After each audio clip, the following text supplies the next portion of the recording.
This story is about an orphanage that raises its children exceptionally well. The girl you see crying is upset because her brother is about to leave with a new father who just arrived here. You might be wondering why this man doesn't fit the typical image of a parent you had imagined. Well, it is because these kids receive special education, so it only makes sense that only special parents can take them under their wing. You might also be curious about what kind of special education these seemingly ordinary kids are getting. Well, you'll get your answer soon enough. As soon as the sister tells the kids to stop pretending and get ready for training with a single clap, they pull out sharp blades and weapons, which are definitely not toys for poking around. The sister even tells the little girl not to let her snot dangle out of her nose while pretending to cry because it looks gross, and she doesn't want the new parents to get a bad impression of the kids they've raised so dearly. The girl quickly complies and shoots the snot out of her nose immediately. We also meet the proud director of the orphanage, who takes major pride in this special education approach. He sees it as a real gift for these kids because they've been trained as living, breathing weapons ever since they learned how to walk. These kids are raised with super strict supervision to make sure they meet the standards of the filthy rich. Because of this crazy attention to detail, it costs a fortune to train each child properly. Another question that might come up in your mind is what these kids are actually used for. Well, there isn't any straightforward answer to this question, and the director just says they're like computers, and what they're used for is decided by the buyers, or as you might call them, the new parents. For example, this rich fat blob of a human being who has just adopted a new kid shows his new son a photo of a man and says, "This is your target, memorize his face." The director then explains that since these kids are living weapons, they pose a significant threat to the buyer, so the orphanage made sure to drill each and every one with 3 absolute principles from a young age, as a form of safety measure. These are the rules they can't disobey because they have been wired into their subconscious minds, and the orphanage calls these the 3 absolute principles. The director repeats how important these 3 principles were, as they would allow the buyers to control the children, making them crucial to remember. Back to the car, while the fat guy is drilling the boy about memorizing the photo, the kid points out that there's a car tailing them closely. The old man is a bit startled to hear something he never asked, so he starts yelling at the kid, demanding to know what the heck he's talking about and telling him to just focus on memorizing the damn picture. The kid quickly snaps back to attention and swears to follow the orders. And there you go, that's what the first principle is all about: absolute compliance with the parents' orders. That car tailing them smashes into them, and their car flips over from the impact. The kid scrambles out and sees his father badly hurt and barely clinging to life.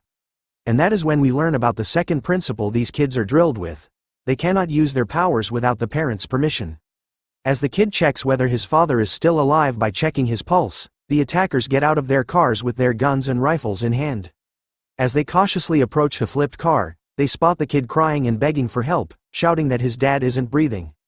The attackers are taken aback to see this because they weren't told that there was a kid in the car. They decide to dump the kid somewhere to finish up the work, but as one of them approaches the injured boy to help, the boy whips out a knife and stabs him right in the throat, making him bleed like crazy. He then quickly snatches the gun from the fallen enemy. Before the other hitman even realizes what's happening, he sees the kid aiming the gun at him while using his buddy as a body shield and gets a bullet right in the head, ending him with a single shot. And that's what the third rule is all about: forget the first 2 principles and do whatever it takes to keep your parents safe. The director, on the other hand, couldn't be prouder of his children. He is practically bursting with joy and pride for raising such perfect, exceptional kids. He quickly shows the register book containing information about each and every kid and asks his buyer which one he would prefer. But the buyer chooses one of the kids that the director knew was not possible for them to sell, so the old man puts the register book back in the drawer and reluctantly pulls out a file for that kid who's already been deemed a defective product. He's disappointed that the buyer is only interested in this particular one. Apparently, this misfit kid was a real gem. Even the director is a huge fan of his. He had the best skills out of all the weapons they'd whipped up, a true elite, and the old man was practically swooning over him. But of course, they had lost him, or rather, the kid had disappeared, and the director's left wondering if he's even still breathing. They've tried tracking him down, but since he's parentless, he can't use his powers without someone's permission, so they're pretty much in the dark because of 0 leads. The director could only assume he's probably living incognito as just another regular high school kid, or might even be dead. Well, it seems like this supposed true elite is getting pushed around by a bunch of school bullies. After taking a punch from a guy in a white hoodie, he's down for the count, writhing in agony from that one brutal hit.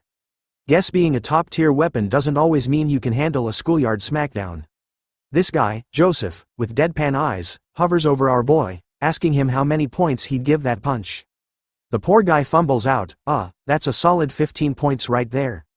The other bullies in the group high-five Joseph for racking up such a high punching score. Joseph then decides he wants to play further, planning to test his kick to see how many points he can score this time. But before he can walk to our boy, Yun-ho, once again, a blonde dude pushes this blockhead away and rushes up to Yun-ho, eager to know how many points his punch can earn. Joseph doesn't appreciate getting pushed by some lowly weirdo, hiding his anger as he wipes the spot that the blondie had touched earlier on, and even Yun-ho can tell Joseph is pissed about the blonde's shove. So Joseph silently strolls over to the riled-up blondie, who was being made fun of by the other bullies because Yun-ho wouldn't give him a proper score. When Joseph gets there, he gives him a good old slap across the face, casually warning him, "Don't act so cocky, I was hitting him already, you understand right?" As much as Sheehan hates the humiliation of that slap, he swallows his pride and gives a thumbs up to his friend, giving his slap a solid 150,000 points, which he expected from someone who studied overseas.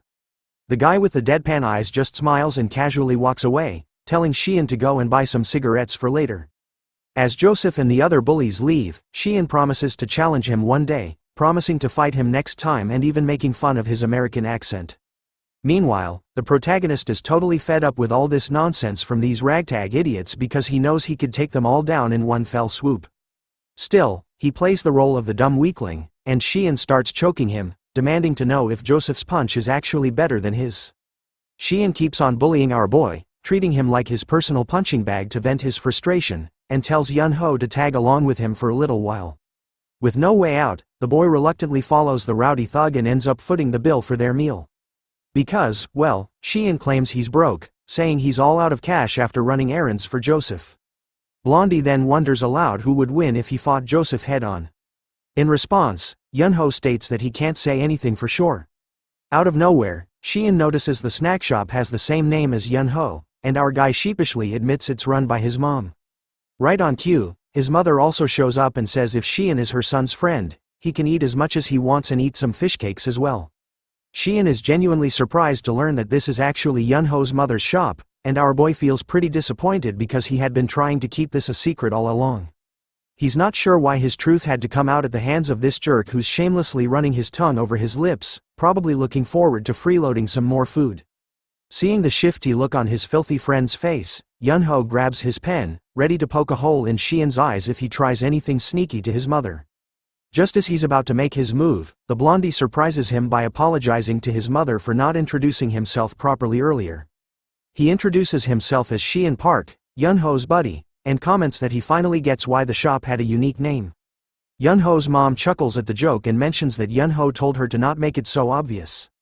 Sheehan then jabs at Yun-ho, saying that it's not good to hide such things when his mother works so hard for him. Yun-ho, now totally over this guy's act, knows Sheehan's just a piece of shit. To avoid any more nonsense, he tells his mom they needed to get going because they had other friends waiting for them. The mother packs up some food in a plastic bag and hands it to Sheehan, telling him to share it with others. She explicitly and happily states that all Yun-ho's friends are like her own children, so Sheehan should not shy away from anything. While Yun-ho tries to convince her that it's really not necessary, the blondie's eyes light up at the sight of free food. He grabs it without a second thought, completely ignoring Yun-ho's internal pain. He's feeling pretty pathetic, internally begging his mom to rethink this because he knows these guys are just a bunch of bullies, not real friends. Yun-ho then pleads with Sheehan not to tell Joseph or anyone else about his mother's shop. Sheehan agrees with a smirk and says his goodbyes. Yun-ho's mom, ever the gracious host, tells Sheehan to bring more friends next time, to which Sheehan enthusiastically agrees, saying he'll definitely come back with a crew. Well, that's exactly what Yun-ho was trying to avoid, and here we are. Once Sheehan's out of sight, the boy turns to his mom and lets loose. While fighting to keep his tears in check, he furiously demands to know why she didn't just pretend they weren't related. Seeing her son so upset, his mom is totally confused and hurt. She tells him she was just happy to meet his friend and apologizes if she caused any trouble. Yun-ho, meanwhile, is left questioning the rationality behind his words. He has no idea why he's yelling at his mom, especially when she's apologizing. He's feeling like garbage for acting out. His mom tries to explain that she just wanted him to make more friends, which is why she acted the way she did. Yun-ho's hand shakes with frustration and confusion, and he's barely holding himself together. The next day at school, Yun-ho sees the same tteokbokki his mom makes sitting right before his eyes. Apparently, Joseph has figured out that Yun-ho's mom runs that snack shop down the street, so he grabbed a bowl for himself. Joseph takes a dirty rag, dips it into his bowl of tteokbokki, and starts rubbing it in Yun-ho's face, complaining that he found this rag in his food and demands a refund because he can't eat filth. To make matters worse, he tosses another jab, sarcastically asking if he should go directly to Yun-ho's mom for the refund. Yun-ho is absolutely livid with Shion, especially after he ratted out his secret despite his pleas to keep it quiet. Trying to keep his cool, Yun-ho responds coldly, asking if they're even considered friends. This gets under Joseph's skin, and he mocks Yun-ho for throwing a tantrum over a little joke. Then, to add insult to injury, Joseph dumps the entire bowl of tteokbokki right onto Yun-ho's uniform. That's the last straw. Yun-ho already has his pen in hand, and before Joseph can react, he doesn't hesitate to swing his hand to jab the pen straight into Joseph's throat. But then the image of his mother, trembling and telling him that she just wanted him to get along with his friends, came into his mind, causing his hand to stop inches away from Joseph's throat, trembling as he fights to keep himself in check. Joseph, not exactly thrilled about being threatened, gets more cocky and pissed off, demanding to know what the hell Yun-ho thinks he's doing. A few moments later, Shion strolls into the classroom, only to find everyone dead silent. The place is a mess. The police are on the scene, the window has been shattered, blood is splattered across the floor, and Yun-ho's glasses are scattered on the ground.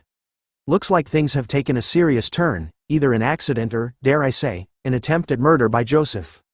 You see, just a moment ago, Yun-ho was mercilessly beaten by this jerk for about 15 minutes straight. He begged for mercy, draped in his own blood, and lost consciousness several times while writhing in pain. Despite his pleas, Joseph didn't stop and continued the relentless beating. When Yun-ho was completely worn out and shattered from the brutal assault, he looked outside through the nearby window and finally ended it by jumping out of it. Now, we find ourselves in an abandoned building where we encounter this disgusting creature again. With no shred of empathy, he casually puffs on his cigarette and tells his friends to confess that they were the ones who accidentally pushed Yun-ho out of the window while playing around. His friends are pretty reluctant to take the blame. In fact, they refuse right away, telling Joseph they don't want to get into trouble. That's when Joseph brings up a useful Korean law known as the juvenile offender law. He explains that he's no longer eligible for this because he's past the age limit, so he's asking his friends to help him out by confessing that they were the ones who pushed Yun-ho out of the window. He insists that this is the only way he can avoid a trip to jail. Still, the other boys are hesitant and remind him that even if they take the blame, they can still be sued for damages. Joseph just shrugs it off, saying he's got that covered too.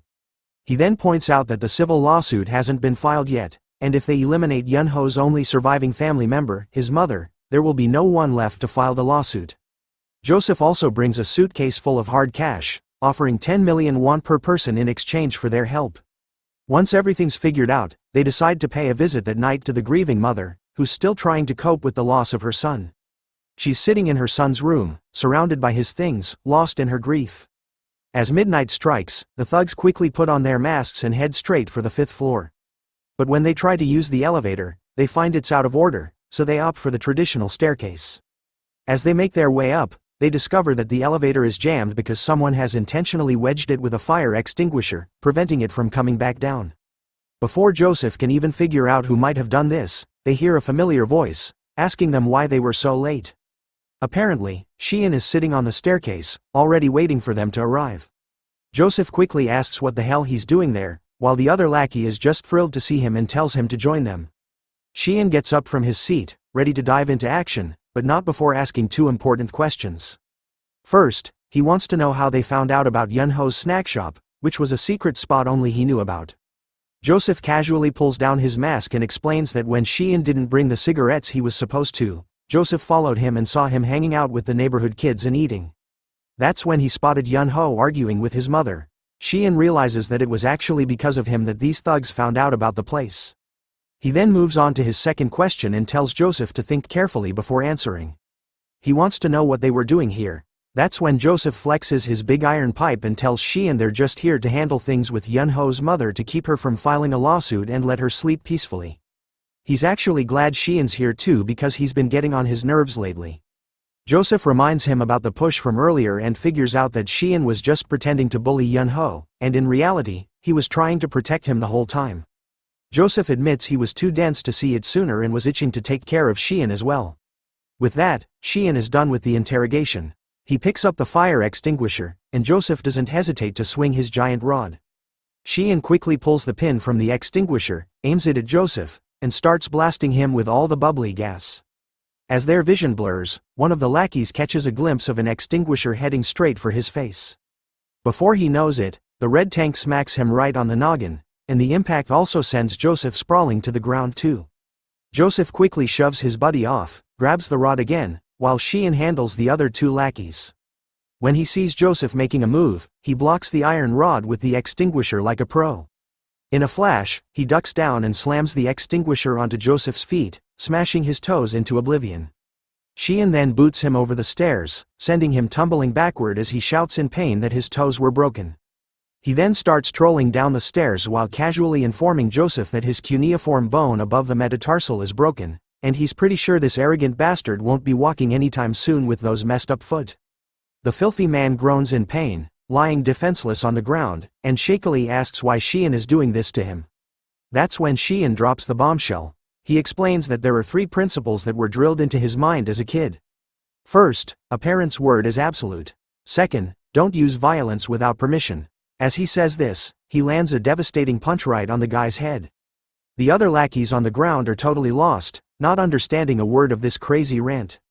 It's pretty wild that we were led to think Yun-ho, the whiny kid with glasses, was the main character. Turns out Sheehan is actually the missing kid from the orphanage. After losing several teeth and with a broken nose, Joseph begs for forgiveness and pleads for Sheehan to stop, but our boy keeps going, explaining that the third principle is if there's a threat to the parent's safety, the kid can ignore the first 2 rules and handle the situation however necessary to keep the parents safe. Sheehan remembers Yun-ho's mother saying that all of Yun-ho's friends are like her own children, so basically, she's his mother now, and if anyone threatens his mother, he's got the green light to beat them to a pulp. With a resounding bang, Sheehan smashes that filthy bastard's skull, and the sound echoes through the building. Back at the dead mansion, the sister informs the director that there was a call for him from Korea. He wonders who it was, so the sister tells him that it was from the White Tiger workforce. Hearing that name, the director immediately takes the phone away from her. Back in Korea, the White Tiger workforce informs the director that they had found him. The lost legend of Dead Mansion, codename Sean, is in Korea. Thanks for watching the latest part from the voice of Manhwa. Subscribe for more content and don't forget to comment below what you want to see in the future. Like and share for more.